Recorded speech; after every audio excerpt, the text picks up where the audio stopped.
Hello and welcome to my YouTube channel Bappa physics. स्वागत है आपका हमारे इस चैनल पर। आपको हमारे इस चैनल पर आपके सिलेबस के अकॉर्डिंग सारा कंटेंट मिलता है।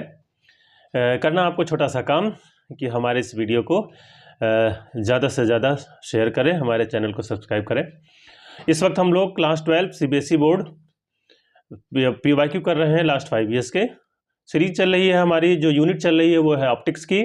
ऑप्टिक्स के काफ़ी क्वेश्चन हम लोग कर चुके हैं, जिनके लिंक मैं डिस्क्रिप्शन में दे दूंगा, आप उनको देख लीजिएगा। देखिए, फ़ायदा आपका ये होगा इससे कि आपको एक यूनिट वाइज सारे क्वेश्चन एक जगह पर मिल जाएंगे। तो आपको सर्च करने की ज़रूरत नहीं पड़ेगी कि आप अनसॉल्व उठाएं, उसमें से सारे यूनिट वाइज अलग अलग क्वेश्चन करें। आपको यहाँ पर एक वीडियो में ही सारी चीज़ें मिल जाएंगी।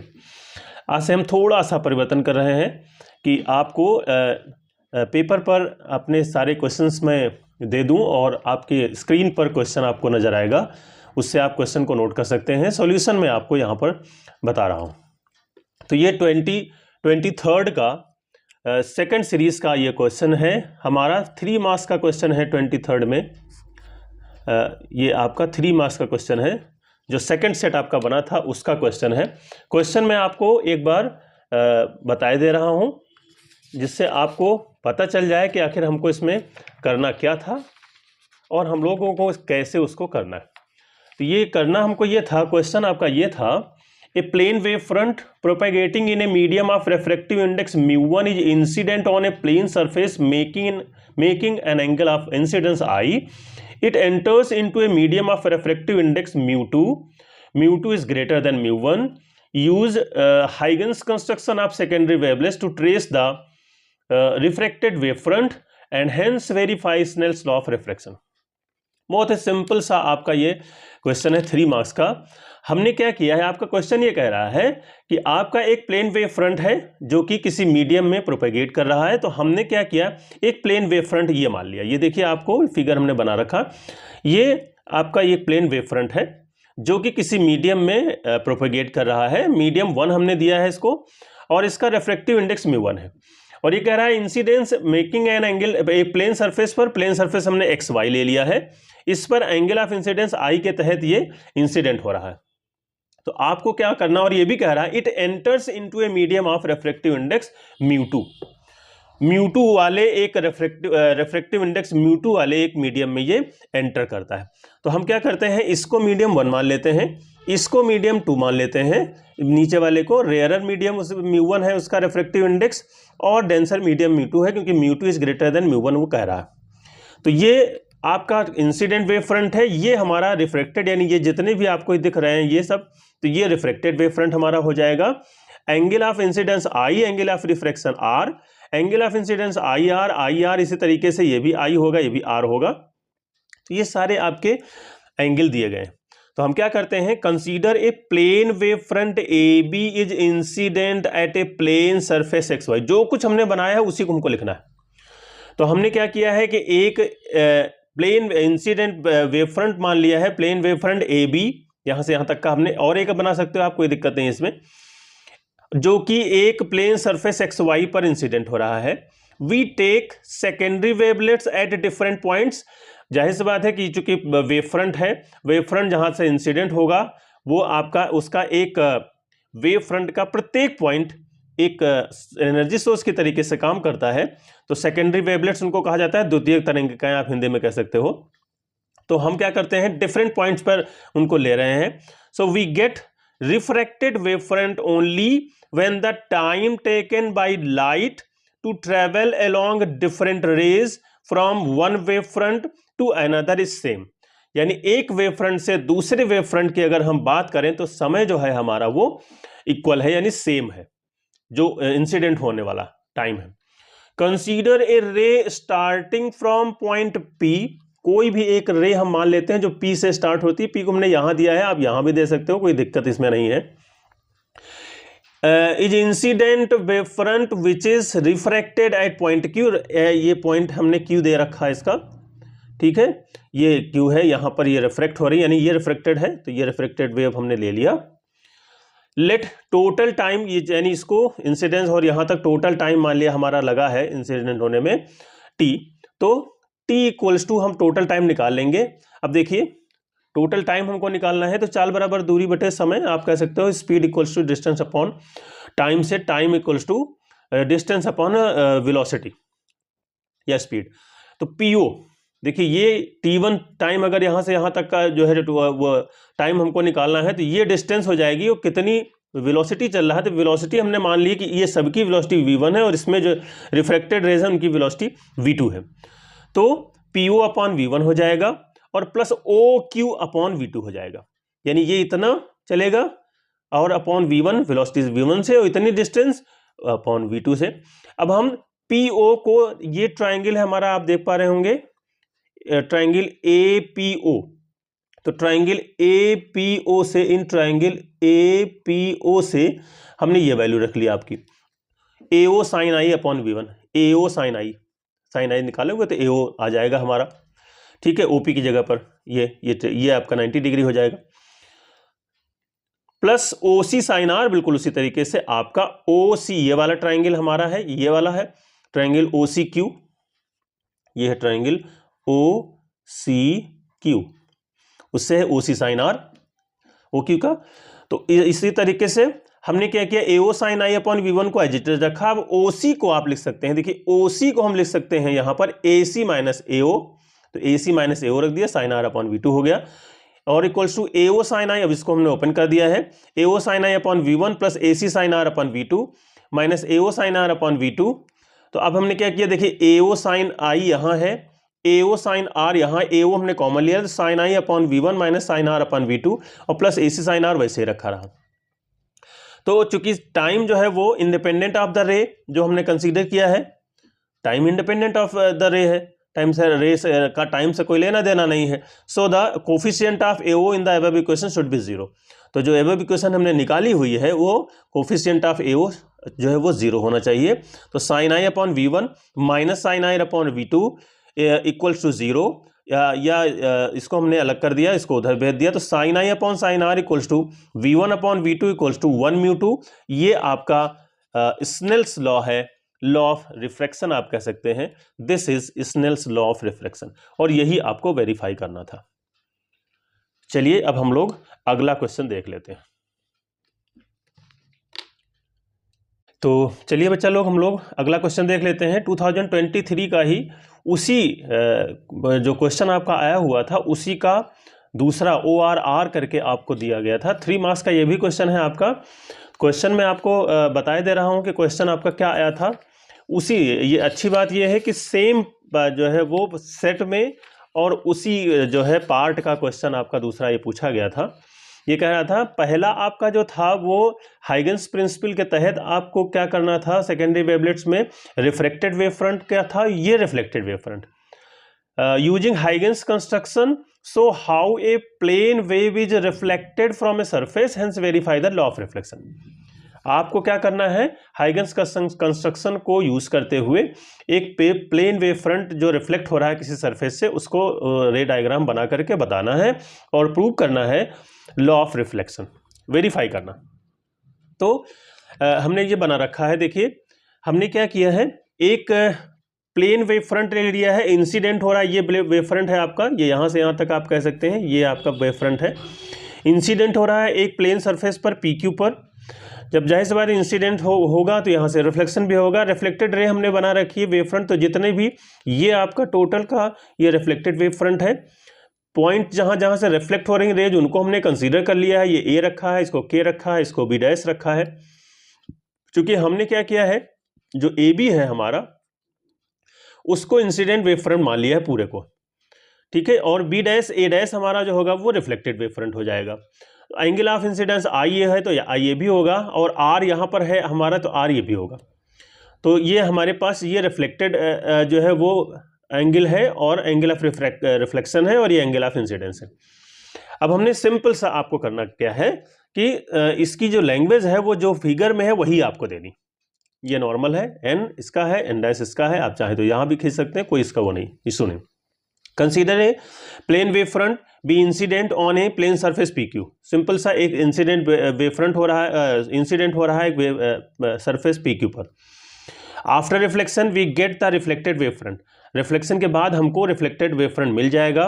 Consider a wave Q K is reflected along K Q dash, Q K आपकी जो एक रे है क्यू के, ये वाली रे, ठीक है, ये इसको आप पी क्यू के बजाय कुछ और रख दीजिएगा क्योंकि यहाँ पर के और के दो रिपीट हो गए हैं, तो इसको आप आर रख दीजिए, ठीक है। तो कंसीडर ए क्यू के wave Q K is reflected along Q K dash. देखिए ये हमारी वेव है जो यहाँ से इंसिडेंट हो रही थी और अलोंग क्यू के डैश, इस पॉइंट को हमने क्यू के डैश रखा है, यहाँ पर भी आप क्यू डैश रख सकते हैं यहीं पर, तो ये Q K dash. Since B dash A dash ये वेव फ्रंट हमारा is the reflected wave front. अब time by light to travel from any point on the incident wave front, जो लाइट के द्वारा टाइम टेक किया जा रहा है to the corresponding point on the reflected wave front should be same. Reflected wave front यानी यहां तक पहुंचने, यहां से यहां तक और यहां से यहां तक पहुंचने में जो है वो सेम होना चाहिए। तो let T be the total time हमने मान लिया है, तो टी की वैल्यू हमको निकालनी है टाइम की, क्यू के अपॉन वी। देखिए सबसे पहले हमने क्यू के यानी ये ले लिया, ये वाला वेव फ्रंट चूंकि कंसीडर किया है हमने क्यू के अलोंग, ये रिफ्लेक्ट हो रहा है के क्यू डैश पर, तो हमने क्या किया है क्यू के अपॉन वी, और वेलोसिटी इसकी इंसिडेंट वेव फ्रंट की चूंकि सेम इसी में है, सेम मीडियम में है, इसलिए सेम रहेंगी, उसका कोई फर्क नहीं पड़ेगा, अपॉन वी एक प्लस के क्यू डैश अपॉन वी, के क्यू डैश अपॉन वी। अब चूंकि यहाँ पर जो रे ऑफ लाइट है तो उसी की वेलोसिटी हमको लेनी है, तो हमने क्या किया है वी इक्वल्स टू सी रख दिया।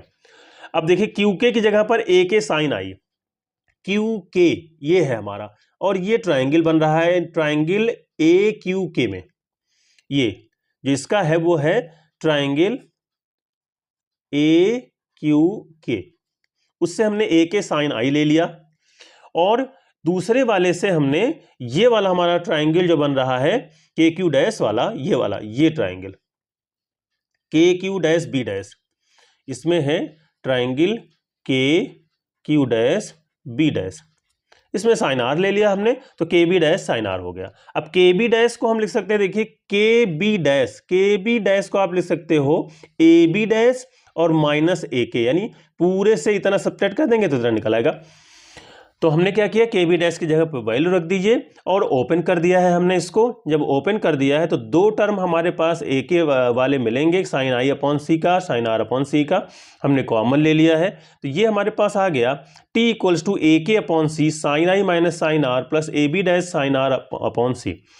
अब चूंकि टाइम जो कंसीडर किया गया है वो इंडिपेंडेंट है, तो कोफिशिएंट ऑफ ए के शुड बी जीरो, ए के का कोफिशिएंट जो होगा वो जीरो होगा, तो sine I minus sine are upon C equals to zero कर दिया, sine I equals to sine R कर दिया, या angle I equals to R हो गया, hence angle of incidence equals to angle of refraction. ये हमने यहां पर इसको प्रूव कर दिया। अब चलिए हम लोग अगला क्वेश्चन देख लेते हैं। तो अगला क्वेश्चन देख लेते हैं, 2023 का ही सीरीज सेकेंड का ही अगला क्वेश्चन है। ये दो पार्ट में आया हुआ है। ये फर्स्ट पार्ट है आपका 5 मार्क्स में आया हुआ है, ये आपका 3 मार्क्स का क्वेश्चन है, और दूसरा आपका 2 मार्क्स का न्यूमेरिकल है। तो सबसे पहले तो हम क्वेश्चन बता दें आपको क्या पूछा गया है। Draw a ray diagram to show the working of a compound microscope, obtain the expression for the total magnification for the final image to be formed at the near point. आपको एक ray diagram बनाना है जिसमें compound microscope की working show हो रही हो। सिर्फ रे डायग्राम बनाना है आपको, ये ध्यान रखना है, और फिर आपको टोटल मैग्निफिकेशन का एक्सप्रेशन भी फाइंड आउट करना है। तो चलिए हम लोग क्या करते हैं, ये हमारे पास हमने बना रखा है एक कंपाउंड माइक्रोस्कोप का ये वर्किंग डायग्राम है। देखिए इसको बनाने के लिए आपको एक तरीका है कि सबसे पहले आप क्या करिए, सबसे पहले आप इस लेंस को बनाइए, ऑब्जेक्टिव लेंस को। ऑब्जेक्टिव लेंस को बनाने के बाद आप यहाँ पर ऑब्जेक्ट रखिए, ए बी हमने ऑब्जेक्ट रखा हुआ है, और ऑब्जेक्ट से जो रेज हमारी है जो इसके सेंटर से पास आउट हो रही है और जो इसके फोकस से पास आउट होगी, उनको हमने जो है वो पहले बना लेना है। जहाँ पर ये दोनों इंटरसेक्ट करती हैं थोड़ा सा आगे बढ़ा देंगे, फिर ये लाइन आप जो है इन्फिनिटी वाली जहाँ इसकी इमेज फाइंड आउट होगी वो आप तैयार करेंगे। सबसे बाद में जब यहाँ पर ये दोनों हो जाएं उसके बाद आप ये लेंस बनाइए, आसानी से आपका ये फिगर बन जाएगा। ठीक है, ये इमेज हमारी A डैश B डैश बन रही है। ठीक है, तो हमने इसको नामकरण दे दिया है, ये आई पीस है हमारा, आई लेंस जिसको आप कह सकते हो, और ये हमारा जो है वो ऑब्जेक्टिव लेंस है। यहाँ से अगर हम देखेंगे तो हमको इन्फिनिटी पर नज़र आएगी, ये कहीं से कहीं दूर से बनती हुई नज़र आएगी। ये इमेज हमारी हो गई A double dash B double dash. तो ये कंपाउंड माइक्रोस्कोप का आपका रे डायग्राम है। इसको मैं आपको स्क्रीन पर भी आपके ये शो हो रही होगी, इसका फिगर वहाँ से भी आप बना सकते हो, प्रैक्टिस इसकी करनी पड़ेगी आपको। देखिए ये इसकी आई पीस की फोकल लेंथ है, यहाँ पर FE मैंने मान रखा है, और जो आपका ऑब्जेक्टिव है इसकी फोकल लेंथ FO मान रखा है। UO कह सकते हैं आप इसको, UO हमने ले रखा है, ऑब्जेक्ट की distance from the lens objective. ठीक है, और UE आपकी जो होगी वो ऑब्जेक्ट की distance from the eye piece. तो अब आपको मैग्नीफाइंग पावर जो है वो निकालनी है। देखिए मैग्नीफाइंग पावर को वैसे तो हम लोग डिफाइन कर चुके हैं इसके पहले वाले भी वीडियो में, लेकिन यहाँ पर मैं दोबारा आपको डिफाइन किए दे रहा हूँ। It is defined as the ratio of a angle subtended at the eye by the final virtual image. Final virtual image के द्वारा आई पर बनाया गया angle to the angle subtended at the eye by the object, और object के द्वारा बनाया गया एंगल, दोनों का रेशियो ही हमारा होता है मैग्नीफाइंग पावर। यानी और ये भी है कि जब दोनों लीस्ट डिस्टेंस पर हों। ठीक है, आई से दोनों लीस्ट डिस्टेंस पर हमको लेने पड़ते। M equals to beta upon alpha, या अगर हम ये बीटा और अल्फा बहुत छोटे हों तो tan beta upon tan alpha भी कर सकते हैं। अब tan बीटा हमारा यहाँ से आप निकाल सकते हैं tan अल्फा, तो H dash upon UE, H dash हमारा क्या है, ये है यानी ऑब्जेक्ट की जो लेंथ है वो। ठीक है, और UE यहाँ से यहाँ तक की ये डिस्टेंस है हमारी आई पीस से UE, और H अपॉन D, ये H इसकी लेंथ है, और ये पूरी यहाँ से यहाँ तक का जो बन रहा है वो ये D। तो H डैश इंटू D ऊपर चला जाएगा, H इंटू UE हो गया, या H डैश अपॉन H को हम MO लिख सकते हैं और D अपॉन UE को हम M लिख सकते हैं। तो ये आपका हमने यहाँ पर लिख दिया, इक्वेशन 1 बना लिया। MO की value H dash upon H या VO अपॉन UO, वही ऑब्जेक्टिव लेंस की ऑब्जेक्ट से यानी लेंस से ऑब्जेक्ट की दूरी UO हो जाएगी, और VO हमारी इमेज की दूरी हो जाएगी, डिस्टेंस हो जाएगी। यहाँ से यहाँ तक की डिस्टेंस आप कह सकते हैं ये। एज द आई पीस, इसको मैं थोड़ा सा ऊपर कर दूं जिससे आपको ये पूरा नजर आ जाए। पहले सकता है कि आपको इसमें कुछ थोड़ा सा पोर्शन नीचे का कर रहा होगा, तो आप इसको एक बार देख लीजिएगा। ये देखिए, ये m equals to beta upon alpha tan beta upon tan alpha, ये आपकी मैग्नीफाइंग पावर जो है m equals to H dash upon UE और H अपॉन D हो गया, और D ऊपर चला गया तो H dash upon H D upon UE हो गया। H डैश अपॉन H को MO लिख सकते हैं, और ये ME, तो MO इंटू ME हो गया। क्वेश्चन नंबर 1 हमने इसको दे दिया। अब देखिए MO की जो वैल्यू होती है यानी ऑब्जेक्टिव लेंस की जो मैग्नीफाइंग पावर है वो H डैश अपॉन H यानी जो इमेज फॉर्म हो रही है उसकी लेंथ, और जो ऑब्जेक्ट हमारा है उसकी लेंथ, दोनों का रेशियो होता है। VO अपॉन UO भी कह सकते हैं हम इसको, ऑब्जेक्ट से जो इमेज की डिस्टेंस है वो, और ऑब्जेक्ट से जो आपका ऑब्जेक्ट रखा हुआ है उसकी डिस्टेंस, उन दोनों का रेशियो। तो as the eye piece act as a simple microscope, क्योंकि आई पीस जो हमारा है वो सिंपल माइक्रोस्कोप की तरीके से बिहेव करता है, इसलिए आपका जो ME है यानी आई पीस की जो मैग्नीफाइंग पावर है वो D अपॉन UE हो जाएगी, या ME equals to 1 plus D upon FE भी हम लिख सकते हैं इसकी वैल्यू। इक्वेशन 2 हमने दे दिया। फ्रॉम इक्वेशन 1 एंड 2 से M की वैल्यू हमारी जो हो जाएगी, ये हमारा इक्वेशन 1 है, ये हमारा इक्वेशन 2 है। हमने इसमें क्या करना है कि इसमें हमको ME की जगह पर ये value 1 plus D upon FE हमने पुट कर दिया, तो ये आ गया M इक्वल्स टू MO और 1 प्लस D अपॉन FE। इसको हमने इक्वेशन नंबर 3 दे दिया। As the object A B is placed close to the focus. अब ए बी जो है हमारा फोकस के काफ़ी क्लोज रखा हुआ है, इसलिए हम यूओ को माइनस एफ ई कह सकते हैं। Also image A dash B dash is formed close to the eye piece, therefore जो आपकी image A dash B dash form हो रही है इसके पास आई पीस के पास, वो भी बहुत ही क्लोज है, इसलिए हम वी ओ है यानी ऑब्जेक्टिव से जो लेंस की दूरी है, जो इमेज की डिस्टेंस है सॉरी, वो आपकी एल के इक्वल हो जाएगी, या ये कह सकते हैं कि ये आपकी the length of the microscope tube के बराबर होगी, या डिस्टेंस बिटवीन टू लेंसेज के इक्वल होगी। तो एमओ की वैल्यू हमारी वी ओ अपॉन यू ओ हो गया, या इक्वल्स टू माइनस का ये हमारा वी ओ अपॉन यू ओ आप देख पा रहे हैं, यहाँ पर हमने लिखा था इसको, और ये हमारा minus L upon F O हो गया। एम की वैल्यू हमारी minus L upon F O 1 plus D upon F E, equation 3 और 4 से हमने ले लिया। ये इक्वेशन 4 था, ये इक्वेशन 3 था, और ये हमारी आ गई। This is the expression for magnifying power of compound microscope. तो ये आपका कंपाउंड माइक्रोस्कोप का जो है वो मैग्नीफाइंग पावर हो गई। अब हम इसी का जो न्यूमेरिकल है उसको देख लेते हैं आगे कि न्यूमेरिकल क्या होगा। तो चलिए हम लोग जो क्वेश्चन जो न्यूमेरिकल उसके साथ आया हुआ है 2 मार्क्स का, वो भी देख लेते हैं। न्यूमेरिकल हमारा है, in a compound microscope an object is placed at a distance of 1.5 centimetre from the objective of focal length 1.25 centimeter. If the eyepiece has a focal length of 5 centimeter and the final image is formed at the near point, find the magnifying power of the microscope.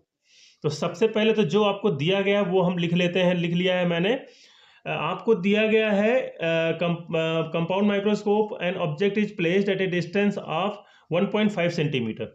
तो object की distance दी गई है 1.5 centimetre, minus हमने लिख दिया, और focal length दी गई है उसकी 1.25 सेंटीमीटर, और ये भी कह रहा है eyepiece has a focal length of 5 centimetre, और डी की वैल्यू 25 सेंटीमीटर होती है नॉर्मल आई के लिए, ये आपको पता है। तो by applying lens formula for object lens के लिए lens formula 1 upon F O equals to 1 upon V minus 1 upon U, या यहाँ से 1 अपॉन वी की value 1 upon U plus 1 upon F, वो या 1 अपॉन वी ओ यानी V objective equals to this one. और ये हमने क्या किया, ये हमारे पास इसको हमने सही करके लिख लिया। जब आप इसको सॉल्व करोगे तो आपके पास -1.5 0 माइनस 1.25 अपन 1.25 मल्टीप्लाइड बाई 1.5, इसको जब आप सॉल्व करेंगे तो ये 0.25 बचेगा, और इसको हमने तो वी ओ की जो हमारी वैल्यू आ गई वो आ गई 7.5 सेंटीमीटर।